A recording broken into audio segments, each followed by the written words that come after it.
굉장히 은혜롭고 영광스러운 장면이죠. 솔로몬이 모든 제사를 다 마치고 났을 때 하나님의 영광이 성전을 가득 메웠고, 감히 그 앞에 제사장들도 마주서기가 어려울 정도로 하나님의 영광이 크게 성전에 임했습니다. 백성들이 거기서 모두가 다 은혜를 받고 기뻐하며 마음에 즐거워하였다, 이렇게 되어 바로바로 끊었다가 다시 되면서 렉이 몇주씩 렉이 걸려버리네요. 합시다. 예. 그래서 그 하나님이 베푸신 은혜로 말미암아 그 기뻐하며 마음의 즐거움이 가득했다. 이게 이제 우리 그 예배의 참 모습이죠. 우리가 예배를 온전히 제대로 드리고 나면 마음에 큰 은혜와 기쁨, 즐거움이 가득하게 되고, 받은 은혜를 가지고 이제 각자가 자신의 집으로 또 가정으로 돌아가서 그 가정을 섬기고 하나님이 살라고 하신 그 삶을 살아내는 것, 이것이 이제 우리 그 예배가 우리의 삶에 어떤 영향을 미치는가를 잘 보여주는 모습이 되겠습니다. 백성들이 즐거워한 거, 이게 보면 지금 하나님의 실제적으로 물질적으로 뭔가를 주셔서 그들이 큰 뭐 풍요를 얻고 이런 거 아직 없거든요. 근데 이 예배 자체, 하나님께 예배 드렸다는 그 자체, 하나님의 영광과 그 임재가 가득했다는 그 자체가 백성들에게 큰 은혜가 되고 기쁨과 즐거움이 되었습니다. 예, 이것이 우리가 하나님으로부터 받게 되는 이제 은혜와 복의 가장 핵심적인 개념이라고 할 수 있겠습니다.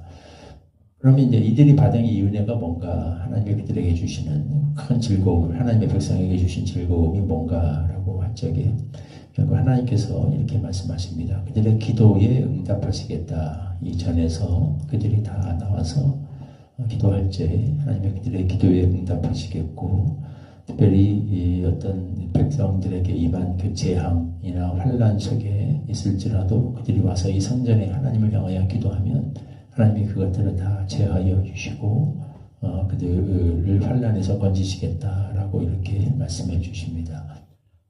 이게 참 큰 놀라운 은혜죠. 거룩하신 하나님, 그 전능하신 하나님이 우리들의 기도를 들으시고 우리의 요구에 응답하여 주신다라는 게 참 엄청난 은혜입니다. 우리가 하다 못해 이렇게 지금 이제 많이 좋아졌지만 예전에는 우리가 무슨 뭐 민원이나 이런 거 하나 넣어도 해결받는 거 쉽지 않았죠. 힘없는 사람들이, 일반 사람들이 그 높은 사람, 지위에 있는 사람들에게 어떤 요구나 부탁을 했을 적에 그것에 귀 기울여주고 그것에 바로바로 응답해준다. 쉽지 않은 일입니다. 그렇게 해주면 참 고맙고 감사한 거죠. 하물며 우리 죄인들의 이런 기도와 간구에 하나님이 그렇게 응답하신다. 천지의 주제이신 하나님께서 우리 기도에 귀 기울여 주시고 응답해 주신다는 것은 놀라운 은혜고 축복이 아닐 수 없습니다. 근데 이 은혜가 이렇게 은혜가 되고 이렇게 기쁨이 되기 위해서는 우리가 꼭 알아야 될 것이 있죠. 사실은 하나님께서 그 말씀을 오늘 하셔요. 뭐냐면 이런 은혜와 관련한 약속을 주시면서 동시에 하나님은 경고를 주십니다. 우리가 꼭 기억하고 알아야 될 것이 있는데, 비록 이 성전이 이렇게 높고 화려할지라도 사실은 이것이 아무것도 아닌 한순간에 다 무너지고 이렇게 황폐화돼 버리는 일도 있을 수 있을 것이다 라는 경고를 주십니다. 왜냐하면 너희가 만일 돌아서서 내 앞에 둔 내 율례와 명령을 버리고 다른 신들을 섬겨 그들을 경배하면 하나님께서 그 땅에서 전에 가나안 민족을 다 쫓아내시고 뿌리 뽑아 버리신 것 같이 이스라엘 백성들에게도 그렇게 행하실 것이다. 굉장히 사실은 이제 엄중한 경고의 말씀을 주십니다. 하나님은 공의 하나님이시죠. 공의 하나님이시기 때문에 가나안 백성들이 그 땅에서 쫓겨난 거 하나님의 공의 때문에 그런 거예요. 공의 때문에. 그렇다면 이 공의 하나님은 하나님의 백성에게도 사실은 동일하게 적용됩니다. 아무리 하나님의 백성이고 공동체일지라도 하나님을 버리고 다른 신을 섬기면 이 가나안인들에게 행하였던 그런 매서운 심판의 잣대를 그들에게도 하나님은 근본적으로 들이실 수밖에 없습니다. 공의로우신 재판장인 하나님께서 하셔야 되는 일이죠. 사실은 이게 이제 앞에는 바로 그런 그 은혜에 대해서 말씀하시다가 바로 이렇게 또 무서운 어떤 공의에 대해서 얘기하시고 이 말만 들으면 또 어떤 뭐 행위, 결국 그럼 중요한 거는 그냥 우리의 행위가 중요한 것이 아닌가 이런 우리가 오해를 들 만큼 삶에 대한 이야기를 강조하십니다. 근데 이 둘이 사실은 같이 가야죠. 따로 모순되고 충돌되는 것이 아니라 사실은 그 안에서 하나님 안에서 완벽한 조화를 이루고 있는 것이고 이게 사실은 뗄래야 뗄 수가 없습니다. 왜냐하면 이런 하나님의 공의가 전제되어야 그래야 이 성전이 얼마나 은혜인가가 완전히 드러나고 또 깨달아지게 됩니다.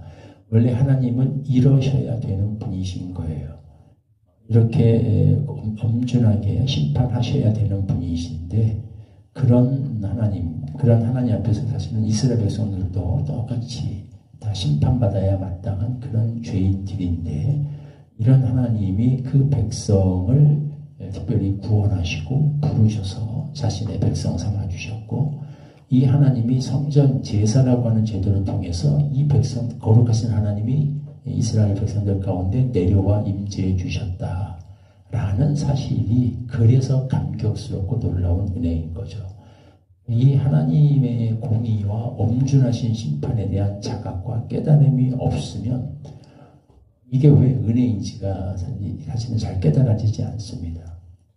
보면 우리가 시대가 갈수록 우리가 예배가 드리는 그 감격, 우리가 하나님 앞에서 예배자로 살 수 있다는 그 감사와 감격과 기쁨이 잘 깨달아지지 않고 느껴지지 않는 이유 중에 하나가 이것일 수도 있겠습니다. 하나님의 엄중하신 공의에 대한 그 경외심, 이게 약화되니까, 이게 사라져가니까 사실은 이런 하나님이 우리 가운데 찾아와 주시고 임재해 주신다. 그 하나님 앞에서 우리가 자녀로서 또 이렇게 은혜의 보좌 앞에 매 순간 나갈 수 있다는 사실 자체가 그 얼마나 큰 감격인가 은혜인가에 대한 자각이 약해지게 되는 거죠.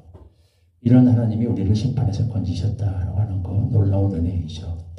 또 사실은 이런 엄준하신 하나님 앞에서 우리의 연약함을 생각할 때 사실 우리는 굉장히 낙심할 수밖에 없는 존재죠.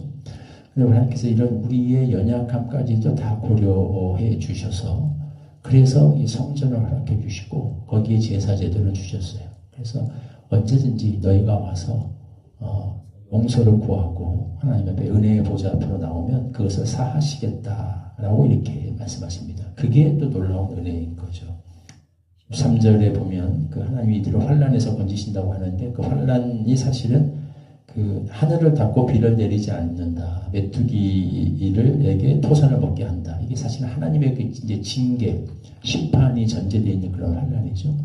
그러니까 이스라엘 백성들이 연약해서 또다시 죄를 짓고 하나님의 징계와의 회초리를 불러올 수 있다. 오게 될 거다라는 상황이 전제된 거예요. 왜? 인간은 그렇게 연약한 존재이기 때문에. 이스라엘 백성들이 그러니까 얼마나 연약한 존재인가 하나님이 이미 알고 계십니다. 하나님이 이렇게 큰 은혜를 주셨고 그들에게 특권을 주셨지만 그들은 또 경고도 주셨지만 연약해서 또 여전히 같은 죄를 짓고 또 실수를 반복하고 이렇게 될 거라는 것, 그럴 수밖에 없는 존재라는 것까지도 하나님이 이해하셔요. 그렇기 때문에 그들에게 그럴 때마다 다시 하나님 앞에 나와서 진실된 마음으로 용서를 구하고 회개하면 하나님께서 그것을 다 사해 주시겠다라고 하는 그 길을 열어주신 겁니다. 성전이 가지는 큰 의미가 거기에 있는 거죠. 이게 얼마나 놀라운 은혜인가. 우리는 연약해서 하나님 앞에 다시 범죄할 수밖에 없는 자들인데 이런 우리의 연약함까지도 생각하셔서 거기에서 우리를 구원하실 길을 열어주셨다. 이게 놀라운 은혜인 거죠. 어쨌든 그러나 이 모든 것, 이 은혜가 은혜됨을 알기 위해서는 이 하나님의 공의에 대한 깊은 깨달음과 자각이 있어야 됩니다. 얼마나 죄를 미워하시는 분이시고 죄를 철저히 다루셔야 되는 분이신가. 이 두 가지 하나님의 공의에 대한 그 경외심, 또 이런 하나님이 우리에게 베풀어 주신 그 은혜에 대한 그 감사와 감격, 이 두 가지는 사실은 모순되거나 충돌되는 것이 아니라 같이 가야 됩니다. 어느 한쪽이 어느 한쪽을 부요화시키는 게 아니라 서로가 서로를 명확하게 세우는 하나님의 분명한 특성인 것. 어쨌든 이렇게 하나님의 우리에게 이런 은혜를 주셨다는 그런 감사와 감격을 가지고 또 이 거룩하시고 공의로우신 하나님 앞에서 이런 감격과 또 경외심, 거룩한 긴장을 함께 가지고서 우리에게 주어진 하루에 또 일상의 삶을 살아낼 수 있게 되기를 소망합니다. 예. 이 19절과 20절 말씀 같이 한 목소리를 읽겠습니다. 시작. 그러나 너희가 만일 돌아서서 내가 너희 앞에 둔 내 율례와 명령을 버리고 가서 다른 신들을 섬겨 그들을 경배하면 내가 너희에게 준 땅에서 그 뿌리를 뽑아내고 내 이름을 위하여 거룩하게 한 이 성전을 내 앞에서 버려 모든 민족 중에 속담거리와 이야깃거리가 되게 하리니. 하나님 감사합니다. 우리 거룩하신 하나님, 엄중한 재판장이신 하나님께서 죄인들에게 모든 죄를 용서받고 하나님 앞에 나와 기도와 간구와 소원을 아뢰 수 있는 놀라운 길을 열어주신 것 감사드립니다. 특별히 성전의 실체이신 예수 그리스도를 통하여 우리에게 이 놀라운 길을 열어주신 하나님의 그 은혜가 얼마나 크고 놀랍고 신비한 것인지 이에 대한 감사와 감격이 늘 우리 마음속에 살아있게 하시고 또 이 거룩하신 하나님 앞에서 우리가 거룩한 긴장과 경외심을 가지고 살아갈 수 있게 하여 주셔서 하나님의 영광에 합당한 삶을 하나님 앞에서 이 세상 속에서 살아낼 수 있게 하여 주옵소서. 예수님의 이름으로 기도하옵나이다. 아멘. 찬송가 405장 1절 부르시고 주님 가르쳐 주신 기도를 함께 기도하겠습니다.